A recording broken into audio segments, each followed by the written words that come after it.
Today, I'm going to be talking mainly about the power grid and the unavoidable complexity of innovation. To start off with, we all know how software updates every single year, or even every month, and how we constantly get new software updates. For example, how we get visual updates like liquid glass iPhones or security patches, and we all likely appreciate these updates. But with every update that we get, there's a new layer of complexity added to these systems. But instead of thinking about phones, let's talk about a system that's way more important in our everyday lives. The power grid, the thing that powers our nation. To start off with, I want to talk about the traditional grid and how that's been working for the past 100 years. It's been kept as simple as possible, as bare bones as you can.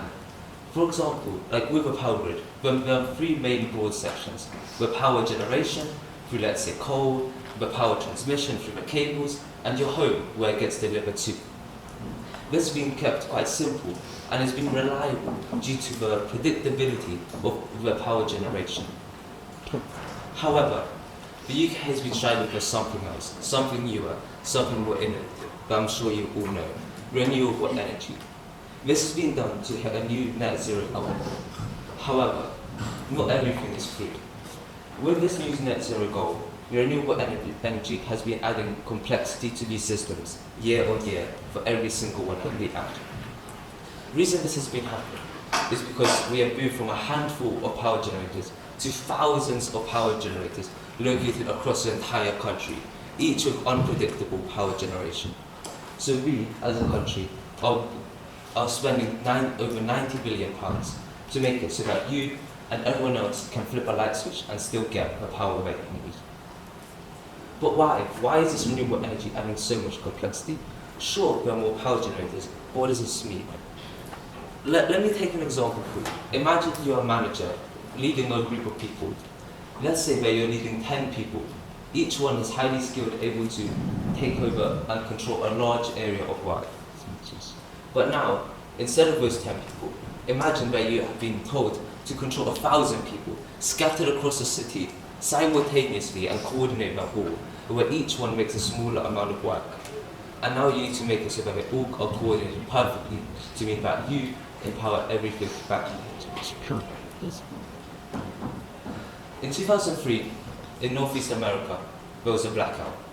It started from one tree that got too close to a transmission cable. This oversight had led to a snowball effect where it led to generator after generator failing, until eventually 55 million people were left in darkness for up to 4 days. No power, no electricity, no freezers. This had led to at least 12 direct deaths. The reason this had happened was because of the sheer complexity of power grids. Because they're so large and complex, you can't make sure that everything goes right all the time. And two small errors in this case had led to these 12 deaths. In 2019, in the UK, there was a lightning strike and it had hit a transmission cable. Normally, there is no problem with this. The backups and everything goes right, and alarm goes off and everything's fine. However, in this case, that one lightning strike had caused a cascading effect where one generator disconnected, then another and another, until multiple had disconnected, leading to a decrease in the amount of power being generated, despite the safety protocols going in place.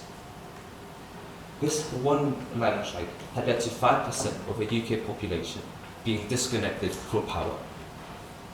Despite there being no deaths, there was a clear sign that complexity is increasing in our power grid, especially as the main generators that disconnected were renewable energy sources. The reason that this keeps happening, or at least this happened then, was because unlike traditional forms of energy production, renewable energy has no inertia. It has nothing that spins. It has nothing like that. It's just based on the weather at that current second. So, what do? We know that there's this giant problem and this increasing complexity, but how can we, as a country, manage it? There are many solutions that the companies, that the UK is going through, but the main one is using AI. Not ChatGPT, the one where you generate text for your homework, anything like that, but AI that is able to look through millions of of generators and make sure that they're all coordinated perfectly together to ensure that our country gets continuous power. In addition, it's able to monitor the weather, able to reroute the electricity, and able to predict faults before they even happen. What I'm trying to say is that with the traditional grid, sure, we could use people to monitor it, but now we're moving from a handful of generators with large power production to thousands across the entire country, each one being a renewable source, but this constantly increases the complexity. And humans are not enough to manage this themselves, so we're looking to new solutions such as AI. To end off, I want to say that complexity in our life is unavoidable, even in a situation like this. However, that is not what's important. What is important is how we manage this complexity and how we make sure that everything is able to deal with it. Thank you.